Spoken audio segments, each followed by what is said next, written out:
Nous, en tant qu'Africains, on n'excite pas à la bagarre de rébellion contre d'autres personnes de couleur. C'est pour prendre conscience que, en fait, notre histoire est tellement parlante. On nous a enseigné une histoire vraiment de couleur, mais vraiment Dieu, dans sa parole vivante, a déjà un plan bien précis concernant l'Afrique. Lorsque j'ai tenté de travailler, faire des recherches, je me suis rendu compte qu'il y a plusieurs nations africaines qui se réclament des tribus perdues d'Israël. Et je me suis arrêté sur quelques nations simplement et quelques peuples. Au Nigeria, on a les Igbo. Les Igbo, oui. Voilà, ils ont les synagogues de culte, ils ont les fragments. Bon, les gars se réclament vraiment d'Israël. Ce n'est pas ceux qui sont en Israël là-bas qui sont des juifs. En Ouganda, il y a aussi des juifs, sans parler de l'Éthiopie, où il y a eu des mouvements vraiment de retour depuis la création de l'État d'Israël. Maintenant, ils sont arrivés en Israël. Comme certains Occidentaux sont racistes, les Juifs qui sont retournés maintenant en Israël, des Occidentaux racistes, ont commencé à faire maintenant le racisme.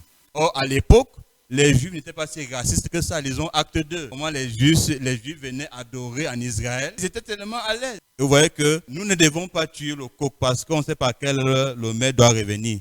Et l'un des continents qui garde le coq présentement, c'est l'Afrique. Le message prophétique.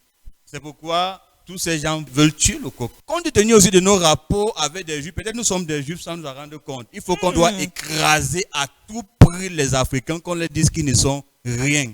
Mais en fait, nous sommes pour beaucoup. Le cœur de Christ est plus proche de nous, mes frères, mes sœurs. Laissons un peu la philosophie, ce qu'on nous raconte à l'école, à gauche, à droite. Les yeux de Dieu sont en Afrique. Amen. C'est pourquoi il y a les différents mouvements de réveil. Dieu interpelle les Africains. On voit des hommes de Dieu que Dieu suscite. On voit des serviteurs de Dieu. Les plus grandes églises. C'est pas pour rien que la majeure partie maintenant des prédicateurs de ce temps-ci sont en Afrique. Et laissons le mouvement des organismes. C'est un mouvement franc-maçon illuminati. Et lorsque j'ai vu l'Afrique, moi j'ai vu l'Afrique comme quelqu'un qui porte le monde. C'est pourquoi malgré les coups que les différentes nations, les différents mouvements ont donnés à l'Afrique, l'Afrique est toujours debout. En tant qu'Africains, nous devons prôner les valeurs africaines. Nous connaissons des valeurs africaines qui sont pures et qui sont même en adéquation avec la parole de Dieu. C'est parce qu'on a quitté tellement certains aspects qu'on a voulu tellement être comme des Occidentaux qu'on s'est perverti aujourd'hui. Tellement des valeurs.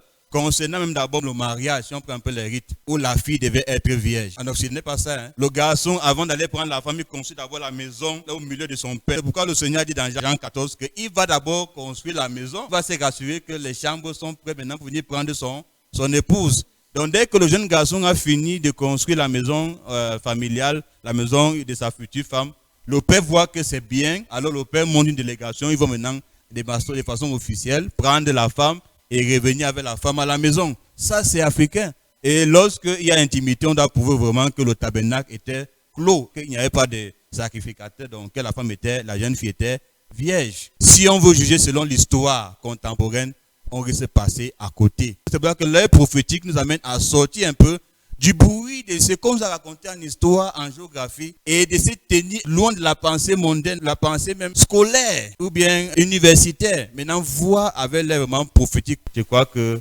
l'Afrique va jouer vraiment sa part dans le retour du Seigneur Jésus-Christ. Et Dieu continue à parler au cœur des Africains. Amen.